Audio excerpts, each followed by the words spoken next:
Hi friends, welcome back to Lakshmi kitchen. ಬನ್ನಿ ಇವತ್ತು ಬೇಸನ್ ಲಡ್ಡು ಹೇಗೆ ಮಾಡೋದು ಅಂತ ನೋಡೋಣ.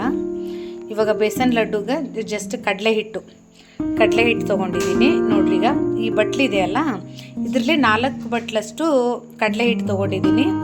ಇವಾಗ ಇದನ್ನು ಯಾವ ಥರ ಮಾಡೋದು ಅಂತ ನೋಡೋಣ. ಬನ್ನಿ ಇವಾಗ ಬೇಸನ್ ಲಡ್ಡು ಹೆಂಗೆ ಮಾಡೋದು ಅಂತ ನೋಡೋಣ.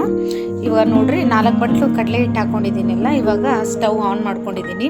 ಕಂಪ್ಲೀಟ್ ಸ್ಲೋ ಇಟ್ಕೋಬೇಕು ಸ್ಟವ್ನ. ಇವಾಗ ಅದನ್ನು ತುಪ್ಪ ಏನೂ ಹಾಕಿಲ್ಲ, ಜಸ್ಟ್ ಒಣದೇ ಕಡಲೆ ಹಿಟ್ಟನ್ನ ಸ್ವಲ್ಪ ಹುರ್ಕೋಬೇಕು. ಕಂಪ್ಲೀಟಾಗಿ ಸ್ಲೋ ಇಟ್ಕೊಂಡು ಹುರ್ಕೋಬೇಕು. ಯಾವುದೇ ಕಾರಣಕ್ಕೂ ಸ್ಟವ್ನ ಜೋರು ಮಾಡಲೇಬಾರ್ದು. ಸ್ಲೋ ಇಟ್ಕೊಂಡು ಸ್ವಲ್ಪ ಕೈ ಆಡಿಸ್ತಾನೆ ಇರಬೇಕು. ಒಂಚೂರು ಲೈಟಾಗೆ ಕಲರ್ ಚೇಂಜ್ ಆಗೋವರೆಗೂ ಅದು ಆ ಥರ ಕೈ ಬಿಡಬಾರ್ದು. ಯಾಕಂದರೆ ತಳ ಎಲ್ಲ ಹೊತ್ತಿ ಬಿಡುತ್ತೆ ಅದು ಕಡಲೆ ಹಿಟ್ಟು. ಹಾಗೆ ಕೈ ಆಡಿಸ್ತಾನೆ ಇರಬೇಕು. ನೋಡ್ರಿ, ಇವಾಗ ಈ ಥರ ಕಡಲೆ ಹಿಟ್ಟನ್ನ ಹುರಿತಾನೆ ಇದ್ದೀವಿ. ಬೇಸನ್ ಉಂಡಿಗೆ ಬೇಸನ್ ಲಡ್ಡುಗೆ ಜಾಸ್ತಿ ಏನೂ ಬೇಕಾಗಲ್ಲ. ಕಡಲೆ ಹಿಟ್ಟು, ಶುಗರು ಮತ್ತು ತುಪ್ಪ ಇದ್ದರೆ ಮುಗೀತು. ಸಕ್ಕರೆನ ಇವಾಗ ಎಲ್ಲ ಶುಗರ್ನ ಮಿಕ್ಸಿಗೆ ಹಾಕಿ ಇಟ್ಕೊಳ್ಳೋಣ. ಬನ್ನಿರಿ, ಇದು ಹುರಿಯೋದ್ರೊಳಗಡೆ ಅದನ್ನು ಮಿಕ್ಸಿ ಮಾಡ್ಕೊಳ್ಳೋಣ. ನೋಡ್ರಿ, ಕಡಲೆ ಹಿಟ್ಟಿನ್ನು ಕೈ ಆಡಿಸ್ತಾನೆ ಇದ್ದೀವಿ. ಇದು ಸ್ವಲ್ಪ ಜಾಸ್ತಿ ಲಾಂಗ್ ಪ್ರೊಸೀಜರ್ ಇರುತ್ತೆ. ಕಡಲೆ ಸಣ್ಣ ಇಟ್ಕೊಂಡು ಹುರಿತಾನೆ ಇರಬೇಕು ಕಲರ್ ಚೇಂಜ್ ಆಗೋವರೆಗೂ. ಅಷ್ಟರಲ್ಲಿ ನೋಡ್ರಿ, ಶುಗರ್ನ ಮಿಕ್ಸಿ ಮಾಡಿ ಈ ಥರ ಪೌಡ್ರ್ ಮಾಡಿ ಇಟ್ಕೊಂಡಿದ್ದೀನಿ. ಅದು ಬೇಸನ್ ಲಡ್ಡುಗೆ ಎಷ್ಟು ಪ್ರಮಾಣ ಶುಗರ್ ಬೇಕು ಅನ್ನೋದು ಅಳತೆ ನೋಡಿ ಹಾಕಬೇಕು. ನೋಡ್ರಿ, ಇವಾಗ ಈ ಬಟ್ಲಿಂದ ನಾನು 4 ಬಟ್ಲು ಕಡಲೆ ಹಿಟ್ಟು ಹಾಕ್ಕೊಂಡಿದ್ದೀನಲ್ಲ, ಇದೇ ಬಟ್ಲಿಂದಾನೇ 3 ಬಟ್ಲು ಶುಗರ್ನ ಪೌಡ್ರ್ ಮಾಡಿ ಇಟ್ಕೊಂಡಿದ್ದೀನಿ.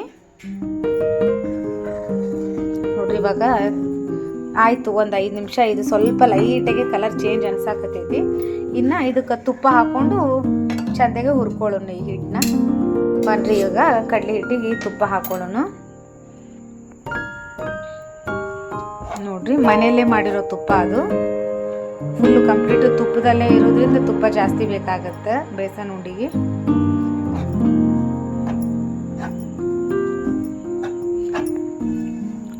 ಚೆಂದಾಗಿ ತುಪ್ಪ ಹಾಕ್ಕೊಂಡು ಹುರಿತಾನೆ ಇರಬೇಕು. ಕಂಪ್ಲೀಟ್ ಕಲರ್ ಚೇಂಜ್ ಆಗಬೇಕು. ಈ ಕಡಲೆ ಹಿಟ್ಟು ನೋಡ್ರಿ ಕಲರ್ ಹೆಂಗೈತಿ, ಇದು ಆರೆಂಜ್ ಕಲರ್ಗೆ ತಿರುಗೋವರೆಗೂ ಕೈ ಆಡಿಸ್ತಾನೆ ಇರಬೇಕು. ನೋಡಿ, ಇವಾಗ ಕಂಪ್ಲೀಟಾಗಿ ಕಲರ್ ಚೇಂಜ್ ಆಗೈತಿ. ಇಷ್ಟು ಕಲರ್ ಚೇಂಜ್ ಆಗೋವರೆಗೂ ಕೈ ಬಿಡದೇನೆ ಹುರಿತಾನೆ ಇರಬೇಕು. 1 ಸೆಕೆಂಡು ಕೈ ಬಿಟ್ಟಿಲ್ಲ ನಾವು. ತುಪ್ಪ ಎಷ್ಟು ಪ್ರಮಾಣ ತುಪ್ಪ ಬೇಕು, ತುಪ್ಪ ಎಷ್ಟು ಹಿಡಿತೈತಿ ನೋಡಿ ಹಾಕಿ ಹುರಿತಾನೆ ಇದ್ವಿ. ನೋಡ್ರಿ, ಈ ಥರ ಕಲರ್ ಕಂಪ್ಲೀಟಾಗಿ ಕಲರ್ ಚೇಂಜ್ ಆಯಿತು. ನೋಡ್ರಿ, ಕಂಪ್ಲೀಟಾಗಿ ಕಲರ್ ಚೇಂಜ್ ಆಗೈತಿ. ಕಡಲೆ ಹಿಟ್ಟಿನ ಕಲರ್ ಫುಲ್ ಕಂಪ್ಲೀಟ್ ಚೇಂಜ್ ಆಯಿತು. ಇದನ್ನು ಫುಲ್ಲು ಇವಾಗ ಸ್ಟವ್ ಆಫ್ ಮಾಡಿಬಿಡೋನು. ಇನ್ನು ಫುಲ್ಲು ತಣ್ಣಗಾಗಿದ್ಮ್ಯಾಗ ಸಕ್ಕರೆ ಮಿಕ್ಸ್ ಮಾಡ್ಕೋಬೇಕು. ಇದಕ್ಕೆ ಫುಲ್ ಕಂಪ್ಲೀಟಾಗಿ ತಣ್ಣಗಾಗಿದ್ಮೇಲೆ ಸಿಗೋಣ ಮತ್ತು. ಬನ್ನಿ, ಈಗ ಫುಲ್ಲು ಕಂಪ್ಲೀಟಾಗಿ ತಣ್ಣಗಾಗೈತಿ. ಮಿಕ್ಸಿಗೆ ಹಾಕಿ ಇಟ್ಕೊಂಡಿದ್ನೆಲ್ಲ ಶುಗರ್ ಪೌಡ್ರನ್ನ ಅದನ್ನು ಇದಕ್ಕೆ ಮಿಕ್ಸ್ ಮಾಡಿಕೊಂಡು ಕೈಲೇನೆ ಕಲಸೋಣ ಇದನ್ನು ನೀಟಾಗಿ. ಇವಾಗ ನೋಡ್ರಿ, ಶುಗರ್ ಪೌಡರು,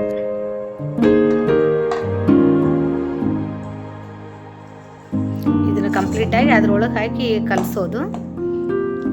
ನೀಟಾಗಿ ಮಿಕ್ಸ್ ಮಾಡಿ 1 ರೌಂಡ್ ಮಿಕ್ಸಿಗೆ ಹಾಕ್ಕೊಳ್ಳೋಣ. ಅಂದ್ರೆ ಉಂಡೆ ಫುಲ್ ಶೈನಿಂಗ್ ಆಗಿ ಚೆಂದಾಗೆ ಬರ್ತಾವೆ. ಕೈಲೇನೆ ಎಲ್ಲ ಫಸ್ಟ್ ಮಿಕ್ಸ್ ಮಾಡ್ಕೊಳ್ಳೋಣ, ಆಮೇಲೆ ಒಂದೊಂದು ರೌಂಡ್ ಮಿಕ್ಸಿಗೆ ಹಾಕ್ಕೊಳ್ಳೋಣ. ಬನ್ನಿ, ಫಸ್ಟ್ ಮಿಕ್ಸ್ ಮಾಡ್ಕೊಳ್ಳೋಣ. ಬನ್ನಿ, ಇವಾಗ ಈ ಥರ ಒಂದು ಮಿಕ್ಸಿಗೆ ಹಾಕ್ಕೊಳ್ಳೋಣ. ಒಂದೊಂದು ರೌಂಡ್ ಸುಮ್ಮನೆ ಸ್ವಲ್ಪ ಮಿಕ್ಸಿಗೆ ಹಾಕ್ಕೊಂಡ್ರೆ ನೀಟಾಗಿ ಶುಗರು ಅದಕ್ಕೆ ಚೆಂದಾಗಿ ಮಿಕ್ಸ್ ಆಗುತ್ತೆ. ಉಂಡೆ ಕಟ್ಟಾಗೋ ಹಿಟ್ಟೆಲ್ಲ ನೀಟಾಗಿ ಮೆತ್ತಗಾಗಿ ಚೆನ್ನಾಗಿ ಉಂಡು ಶೈನಿಂಗ್ ಆಗಿ ಬರ್ತಾವೆ.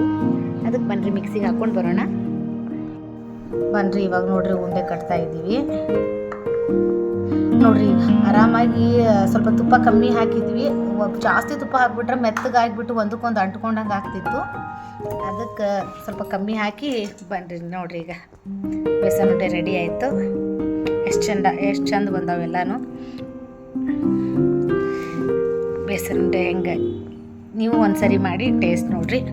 ಯಾರಿಗೆಲ್ಲ ನನ್ನ ಚಾನಲಲ್ಲಿ ಬರೋ ರೆಸಿಪಿಗಳು ಇಷ್ಟ ಆಗಕತ್ತವು ಅವ್ರು ನನ್ನ ಚಾನಲ್ನ ಸಬ್ಸ್ಕ್ರೈಬ್ ಮಾಡಿರಿ, ಲೈಕ್ ಮಾಡಿರಿ, ಬೆಲ್ ಐಕಾನ್ನ ಪ್ರೆಸ್ ಮಾಡಿ. Thank you.